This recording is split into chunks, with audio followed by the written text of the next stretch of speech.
오늘 말씀의 제목은 예수님은 빛이시며 빛으로 인도하십니다. 읽어보겠습니다. 시작.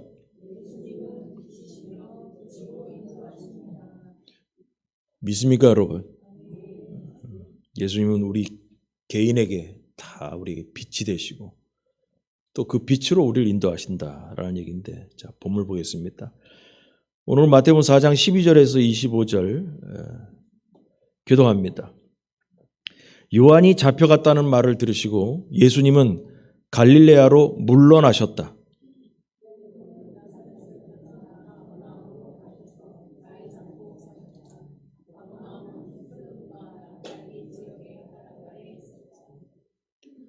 예언자 이사야를 통해 하신 말씀을 이루려고 하신 것이었다. 이런 말씀이었다.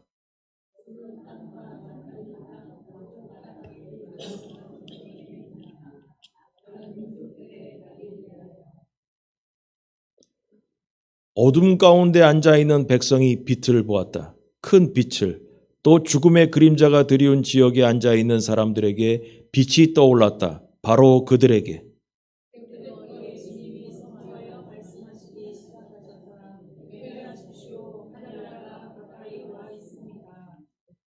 예수님이 갈릴레아의 바닷가를 거닐다가 보시니 두 형제 곧 베드로라 하는 시몬과 그의 형제 안드레가 바다에 그물을 던지고 있었다. 그들은 어부였다.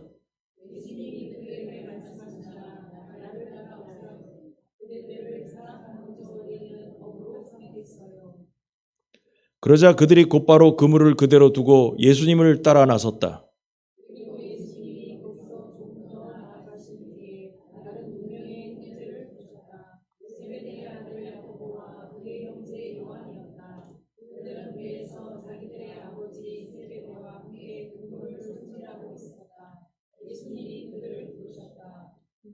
그들은 곧바로 배와 자기들의 아버지를 그대로 두고 예수님을 따라 나섰다.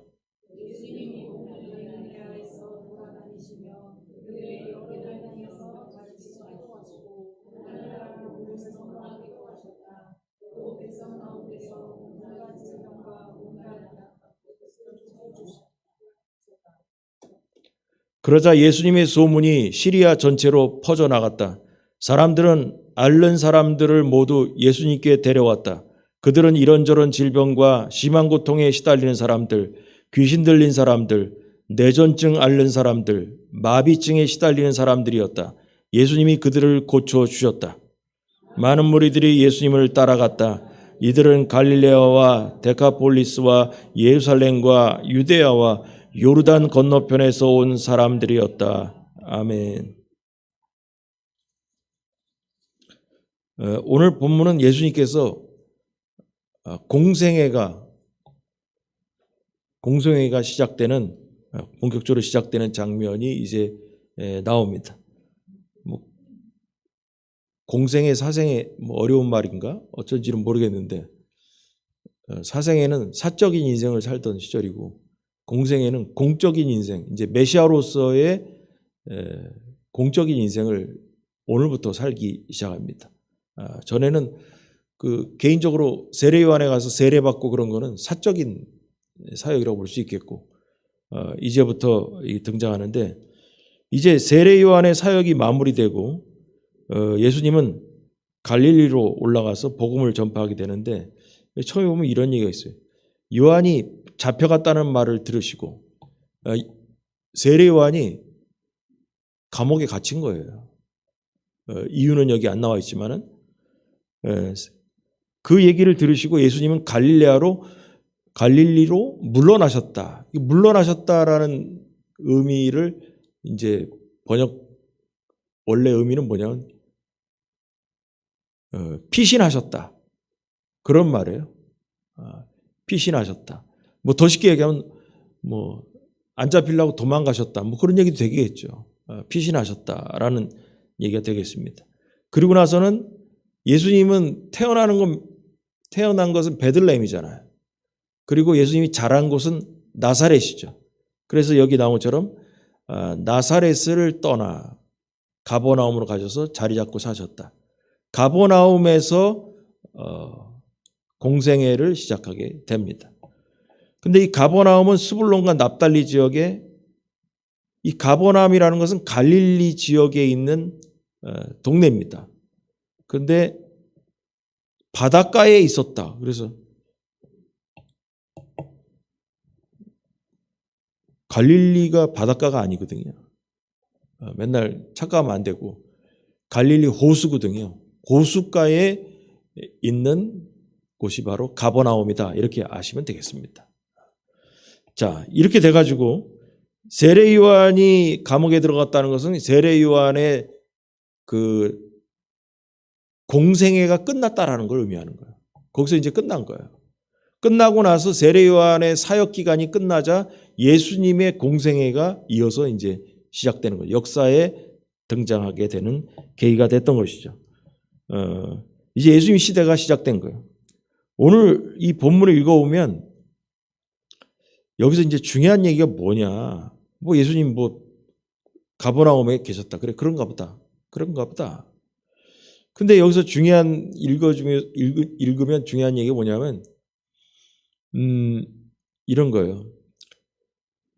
이사야가 예언을 이사야서에 한 게 있는데 스불론 땅과 납달리 땅 뭐 어쩌고저쩌고 하면서 어둠 가운데 앉아있는 백성이 빛을 보았다. 큰 빛을.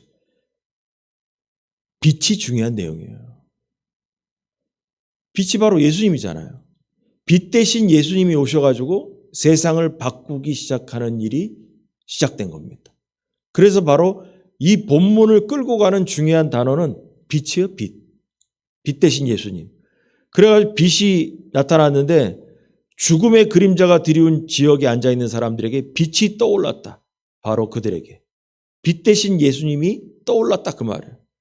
그때부터 예수님이 선포하여 말씀하기 시작했다. 회개하십시오. 하늘나라가 가까이 와 있습니다. 그래서 빛이 이 본문의 가장 중요한 내용이다라는 거죠. 그래서 세상에 그럼 빛 대신 예수님이 등장했다는 얘기는 뭐냐 하면 여기 나온 것처럼 어둠 가운데 앉아있는 백성이 빛을 보았다 그랬잖아요. 세상에 어둠에 앉아가지고 신음하고 있는 백성들에게 빛 대신 예수님이 오셔가지고 빛으로 그 사람들을 인도하셨다라는 얘기가 지금부터 시작되는 거예요. 그래서 우리를 뭐냐 찬송해야죠. 빛의 사자들이요. 찬송가 있잖아요. 빛의 사자들이요. 여러분 우리가 빛의 사자들이에요. 빛의. 예수님이란 빛, 그 빛 대신 예수님의 사자들이라는 거예요. 우리가.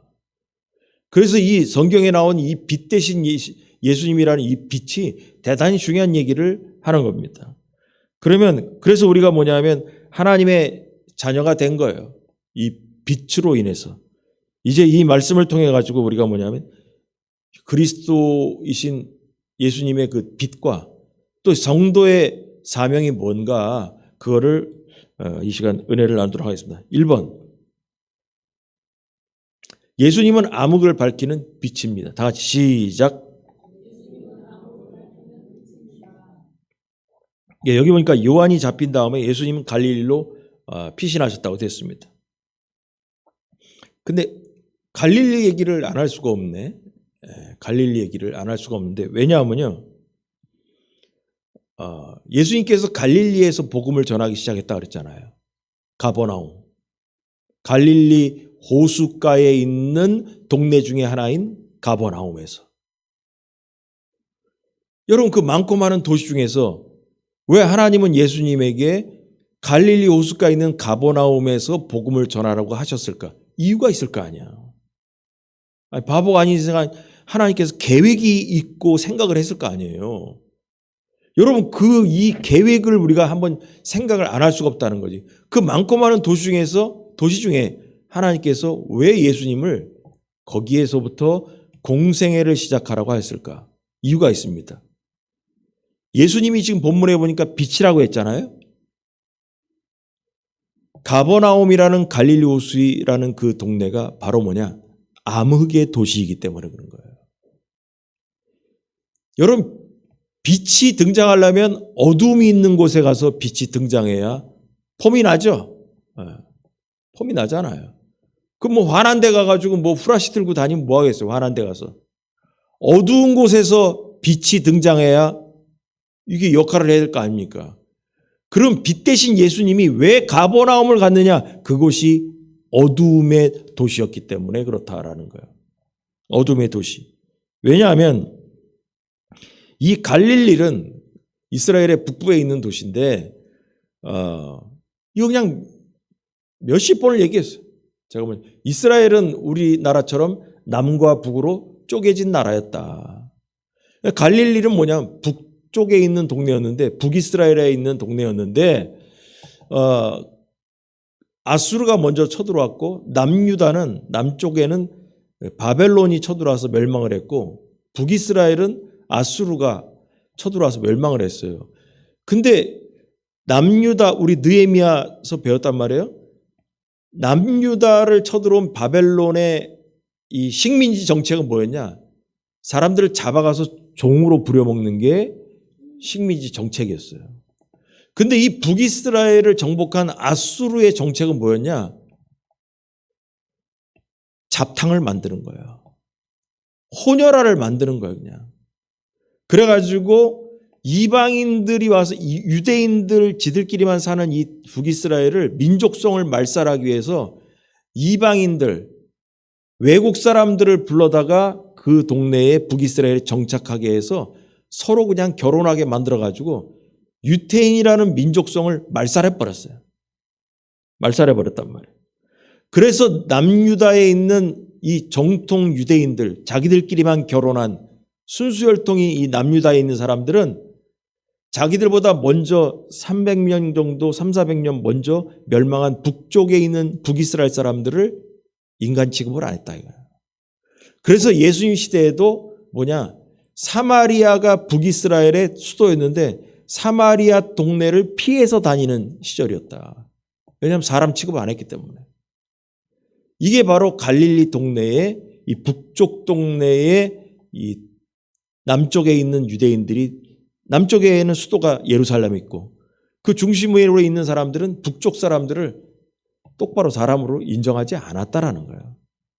그래서 뭐냐면 이스라엘의 그 당시의 수도가 예루살렘인데도 하나님은 예루살렘에서 복음을 전하지 않게 하고 북쪽의 그 혼탁한 어둠의 도시 갈릴리 주변에 있던 가버나움에서 빛 대신 예수님이 등장하신 것이다 라는 것입니다.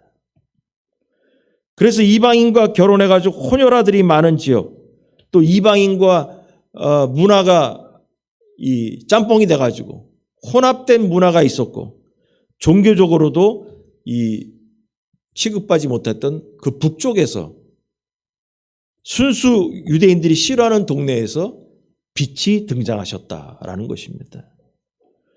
그래서 하나님은 복음의 출발점으로 북쪽을 먼저 택하셨다는 것입니다. 예수님은 예루살렘과 같은 빛나는 도시가 아니라 중심이 아닌 변두리에서 사역을 시작하심으로 낮은 자를 향해서 찾아오신 하나님의 계획이 또 구원의 의지가 또 선포되었다라고 볼 수 있는 것입니다. 그래서 16절에 어둠 가운데 앉아있는 백성이 빛을 보았다. 이 어둠이 바로 뭐냐? 예루살렘이 아닌 이 암흑의 도시, 여기에서 백성들이 빛 대신 예수님을 만났다라는 뜻이에요. 무슨 말인지 알겠죠? 그래서 예수님이 빛이라는 얘기예요. 큰 빛을 또 죽음의 그림자가 드리운 지역에 앉아있는 사람들에게 빛이 떠올랐다. 바로 그들에게. 이제 우리가 보는 새한글 성경에 이렇게 이해 잘하게 이렇게 편하게 번역해 놨습니다. 그래서 갈릴리는 한마디로 뭐냐? 흑암의 동네라는 거예요. 어두움의 동네라는 거죠. 다시 말해서 빛 대신 예수님이 흑암 지역인 갈릴리를 일부러 찾아가시고 그곳에서 빛으로 사역을 시작하셨다라는 거예요. 한자말에 어둠, 흑암으로 번역하니까 찬송가 떠오르잖아요. 찬송가가 499장에 흑암에 사는 백성들을 보라 그 찬송가 있잖아요. 이 구절이 바로 여기를 얘기하는 거예요. 이 본문을 얘기하는 거예요. 흑암에 사는 백성들을 보라 수많은 심령 멸망하겠네. 자, 그래서 이 찬송가도 그렇고 이게 바로 뭐냐면 오늘의 본문과 연결되는 빛 대신 예수님이 흑암을 찾아가신 이유, 어두움을 찾아가신 이유가 바로 여기에 있다라는 걸 지금까지 설명한 겁니다. 그러면 그래서 어쨌다는 얘기냐? 그럼 우리에게 적용하면 어떤 거냐? 우리가 사는 지금도 흑암의 도시를 우리가 살고 있는 것입니다. 우리가 살고 있는 이곳, 우리가 살고 있는 우리 인생의 이 장소도 바로 어두움의 도시고 죽음의 도시고 흑암의 장소에 우리가 있다라는 것입니다. 우리는 흑암에 사는 사람들이에요. 어둠 가운데 사는 사람이에요.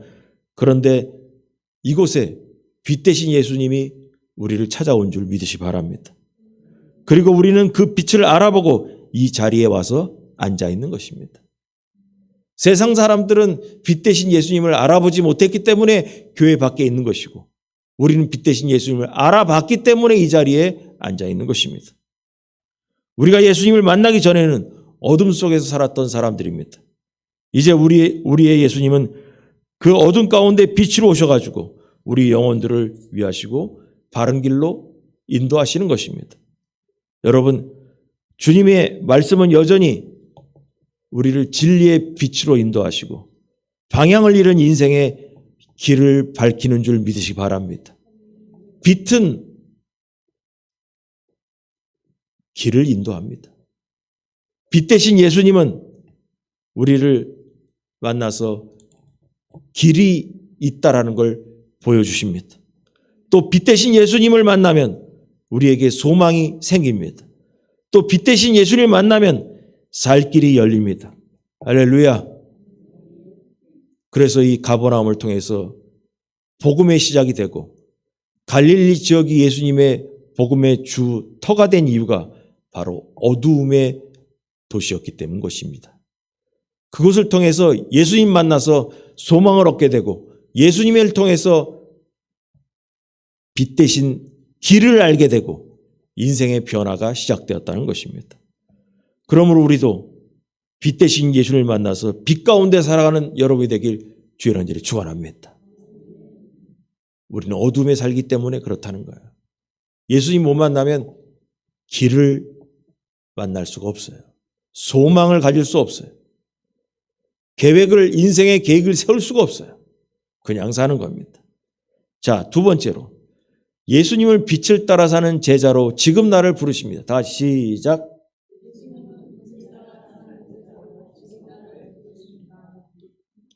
예수님이 갈릴리에서 빛으로 오셨다 그랬잖아요. 그 다음에 예수님이 하신 일이 뭐냐? 제자들을 찾아가십니다. 빛 대신 예수님이 가장 먼저 하신 일이 뭐냐? 제자를 찾아가셨다는 거예요. 갈릴리로 이동하신 예수님은 회개하라 천국이 가까웠다 하면서 복음을 선포하셨는데 이 복음의 첫 열매가 바로 제자들입니다. 빛 대신 예수님을 처음으로 만난 이 4명의 제자들이 있습니다. 갈릴리 여기 보니까 예수님이 갈릴레아의 바닷가를 거닐다가 보시니 두 형제 곧 베드로라 하는 시몬과 그의 형제 안드레가 바다에 그물을 던지고 있었다. 그래서 예수님 나를 뒤따라오세요. 그대들을 사람 건져 올리는 어부로 삼겠어요. 그러자 그들이 곧바로 그물을 그대로 두고 예수님을 따라갔었다. 그리고 나서 예수님이 조금 더 나아가신 뒤에 다른 2명의 형제를 보셨다. 세베대의 아들 야고보와 요한이었다. 그들은 배에서 자기들의 아버지 세베대와 함께 그물을 손질하고 있었다. 예수님이 그들을 부르셨다. 그들은 곧바로 여러분 여기 나오죠. 여기 곧바로 배와 자기들의 아버지를 그대로 두고 예수님을 따라 나섰다. 이렇게 나와 있습니다. 여러분 여기서 특징이 있어요. 읽어보면 야고보와 요한이 있고 베드로와 안드레가 있어요. 근데 이 두 명 형제들이잖아요. 이 사람들을 예수님이 만나는 방법에 특징이 있는데 특징이 뭐냐? 예수님이 찾아가셨다라는 거예요.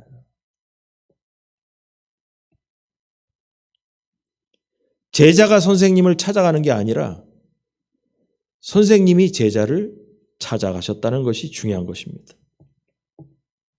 우리에게 적용하면 여러분, 예수님은 나를 찾아오신 줄 믿으시 바랍니다.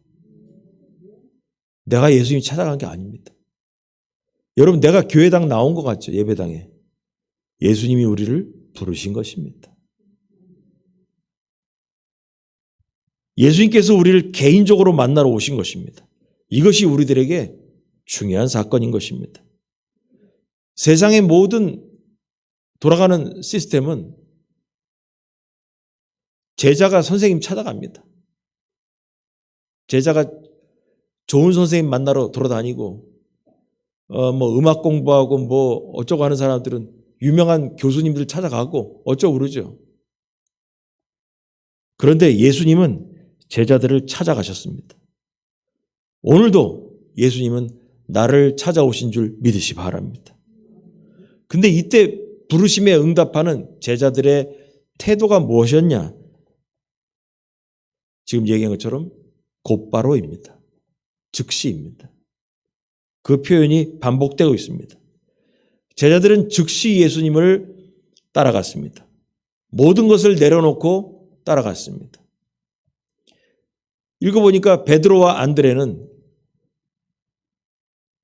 그물을 던지고 있다가 그물을 버리고 따라갑니다. 그리고 세베대의 아들 야고보와 요한은 뭐라고 있었냐? 배와 아버지를 놔두고 예수님을 따라갑니다. 여기 그렇게 써 있잖아요. 베드로는 그들이 곧바로 그물을 그대로 두고 예수님 따라갔다. 22절 야고보와 요한은 곧바로 배와 자기들의 아버지를 그대로 두고 예수님을 따라 나섰다. 여러분, 이것입니다. 이처럼 빛 대신 예수님을 만난 성도는 어떻게 되냐? 즉시 순종하는 것이 믿음의 시작이다라는 거예요. 즉시 순종이에요. 이때 주님은 먼저 나를 따라오라 라고 말씀하셨습니다. 제자들이 예수님 잠깐만 기다려주세요. 내가 좀 볼 일이 있어서 마무리 좀 짓고 가겠습니다. 이게 아니고 그물을 내려두고 즉시 따라갔다. 또 배와 아버지도 놔두고 저 갑니다. 아버지 혼자 일하십시오. 즉시 따라갑니다. 여러분, 우리가 인생 살면서 하나님의 일을 하는 하나님의 일을 한다고 하니까 다 목회자라는 그 얘기 아니라고 이런 얘기 많이 했어요. 각자의 삶 속에서 주의 일을 하며 사는 겁니다. 그런데 그 사명이 조건을 달고 따라가는 게 아닙니다. 조건이 없어요. 제자들이 예수님을 따라 나설 때 조건을 내세운 게 아니라 즉시 무조건적으로 따라 나서는 것입니다. 오늘 우리도 같은 부르심을 받고 있습니다. 제자의 길은 삶의 중심이 바뀌는 거예요. 베드로와 이 4명의 형제들이 두 명의 이 형제들이 그동안에 하고 있던 어부라는 그 직업에서 먹고 살기 위해서 살던 그 바라보던 시점에서 예수 그리스도를 향해 살겠다라는 빛으로 인생을 바꾸는 가치관의 전환이 되었던 것입니다. 제자의 삶은 먹고 살기 위한 삶이 아니라 예수 그리스도를 따르겠다고 하는 삶으로 바뀌는 것이 바로 제자의 삶인 것입니다. 가치관이 바뀌는 거예요. 삶의 중심이 바뀌는 거예요. 그물과 배 그리고 가족이 중요하던 인생에서 예수님을 당장 따라 나설 수 있는 가치관이 바뀌는 것이 바로 제자의 길인 것입니다. 빛 대신 예수님은 우리에게도 빛 대신 예수님을 따라오라고 지금도 말씀하십니다. 이 빛의 길에서 우리는 주님을 만나고 사람을 살리는 이 사명의 삶을 배우는 것입니다. 주님은 오늘도 우리에게 제자들에게 하신 것처럼 말씀하십니다. 나를 따라오라. 예수님을 따르는 것보다 여러분 혹시 지금도 먹고 사는 게 더 중요합니까? 아니면 가족이 더 중요합니까? 뭐 영어 같은 데서 그런 얘기해요. 가장 중요한 게 뭐냐? 가족이지 않냐? 여러분 가족보다 예수님이 더 중요합니다.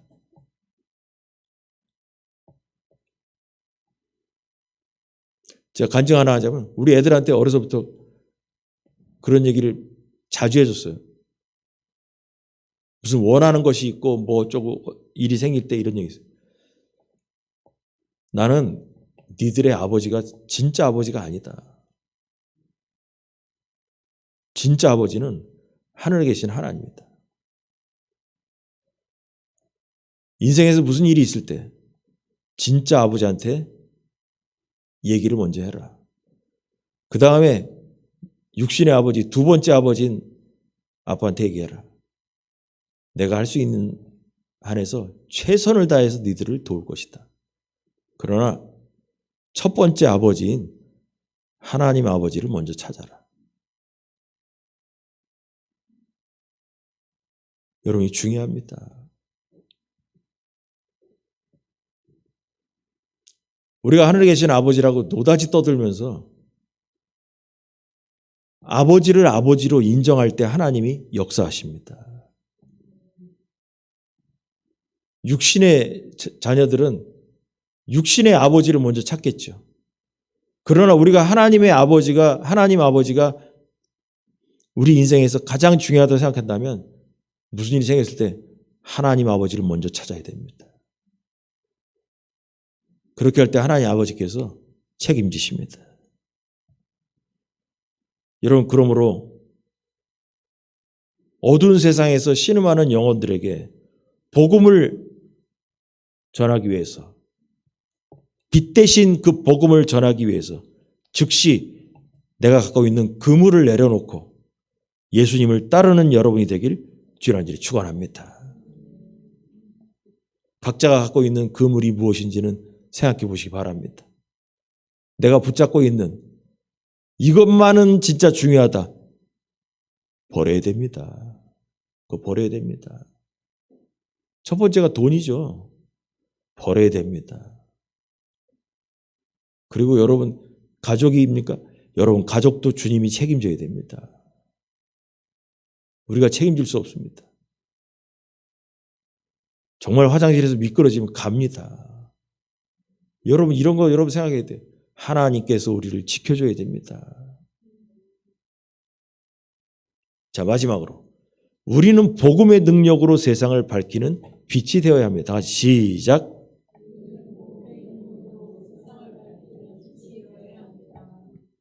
다시 한번 시작.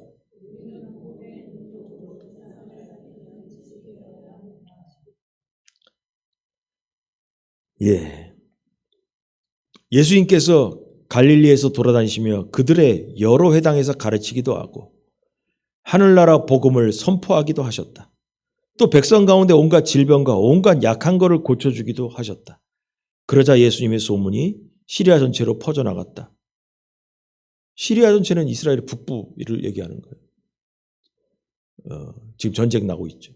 사람들은 앓는 사람들을 모두 예수님께 데려왔다. 그들은 이런저런 질병, 심한 고통에 시달리는 사람들, 귀신 들린 사람들, 뇌전증 앓는 사람들, 전의 성경에는 간질이라고 나와 있는데 요새 용어로 바꾼 거예요.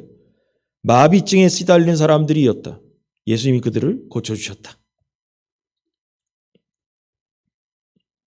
복음은 단순한 지식이나 말로만 듣는 것이 아니라 복음은 우리의 인생을 치유하고 우리의 인생을 치유하는 능력이 있는 줄 믿으시 바랍니다. 빛 대신 예수님을 만나면 우리 말 그대로 팔자 고치는 거예요. 그냥 흘러가면서 하는 게 팔자란 말이에요. 아니에요. 주님 만나면 빛 대신 예수님 만나면 우리의 인생이 변화되는 겁니다. 천국 복음은 예수님이 선포하신 중심 설교의 내용입니다. 이것은 새로운 나라의 시작을 의미하는 거예요. 암흑에 있던 시대라고 했잖아요. 그 가버나움이 암흑이라고 했잖아요. 어두움이라고 했잖아요. 거기에 예수님의 등장이 바로 복음의 시작이고 예수님이 바로 빛으로 오셨기 때문에 거기서 역사가 시작된 것입니다. 하나님의 나라가 가까이 온 게 아니라 예수님을 만난 사람은 하나님 나라가 시작된 거예요. 시작된 거예요. 여러분, 귀신 들린 자들이 치료받았다고 나왔어요. 귀신이 쫓겨나갔다고 그랬어요.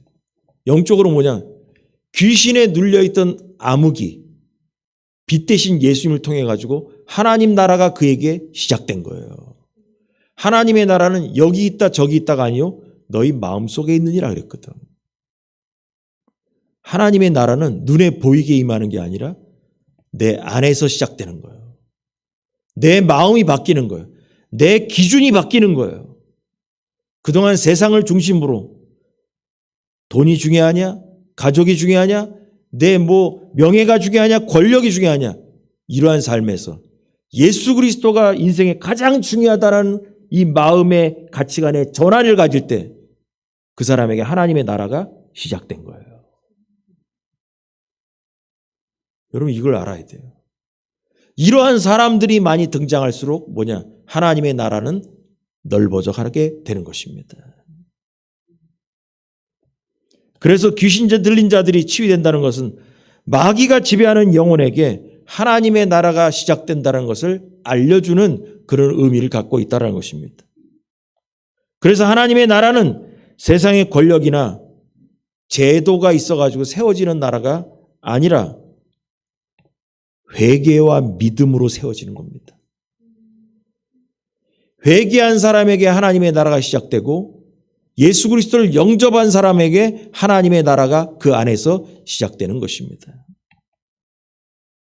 그래서 예수님은 왕궁으로 가신 것이 아니라 우리의 심령을 깨우려고 어두운 가운데 찾아오신 것입니다. 그래서 회개하는 사람은 하나님 나라를 맛보게 되는 겁니다. 이 자리에 앉아있는 우리 모두가 하나님의 나라를 다 맛볼 수는 없어요. 진정으로 하나님을 예수 그리스도를 만나서 빛 대신 예수 그리스도를 만나서 회개하고 믿음으로 받아들인 자에게 그 안에서부터 하나님의 나라가 열리기 시작하는 것입니다. 예수님은 그 하나님의 나라를 말씀으로 가르치셨고 여기 보면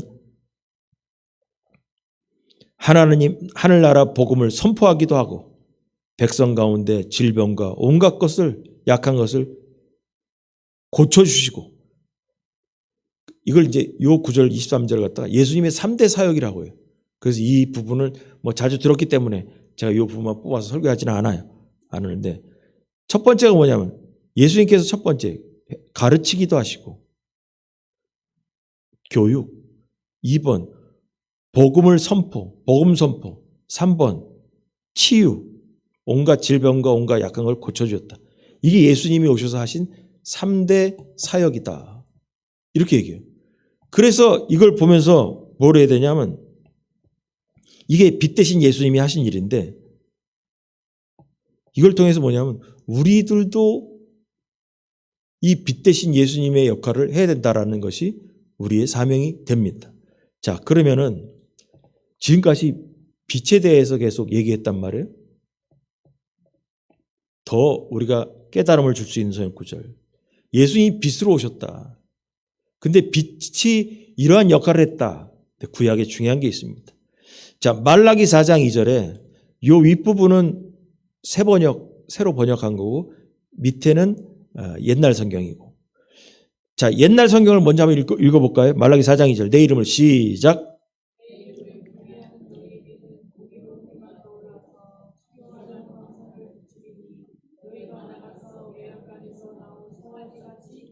예. 그럼 요번 성경. 그러나 시작.